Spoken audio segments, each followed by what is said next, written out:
Le virus Zika circule assez largement dans la zone tropicale entre l'Asie, l'Afrique et l'Amérique du Sud. Les 2 cas détectés en Martinique concernent des personnes n'ayant pas quitté le territoire, tandis que le cas guyanais concerne une personne ayant voyagé dans la zone à risque. L'ARS tente donc d'ores et déjà de sensibiliser la population sur l'existence de ce virus.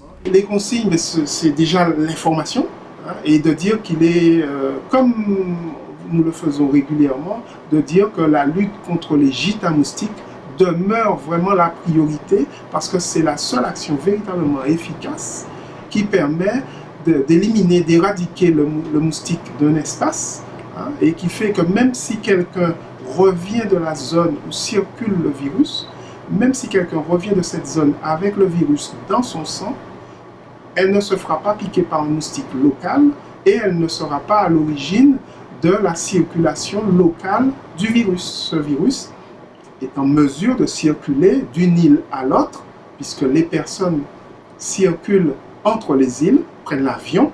Ce n'est pas le moustique qui voyage, ce sont les personnes qui ont le virus dans leur sang qui voyagent, et à cette occasion, ils peuvent transmettre le virus à nos moustiques locaux ici, qui sont tout à fait capables de le récupérer et de le transmettre à d'autres personnes localement. Le virus du Zika, c'est un virus différent de celui de la dengue. Ils ne sont pas de la même famille, ils sont relativement proches, mais ils ne sont pas strictement de la même famille. Donc, simplement, leur point commun, c'est d'être transmissibles par le même moustique, notre fameux Aedes aegypti. Le virus Zika a déjà fait entre 440 000 à 1 300 000 cas suspects au Brésil depuis mai 2015 et 3 700 en Colombie depuis septembre 2015.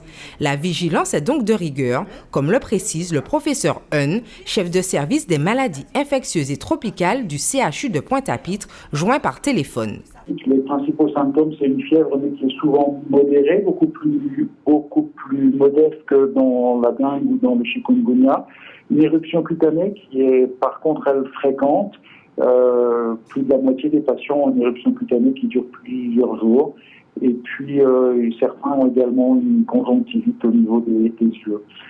Voilà, mais ce qu'il faut surtout retenir, c'est que pour l'essentiel, c'est une infection qui est asymptomatique. 80% des sujets qui sont infectés par ce virus ne développent pas de symptômes. Si la lutte contre le moustique est efficace, il y a peu de chances qu'une épidémie de Zika survienne chez nous.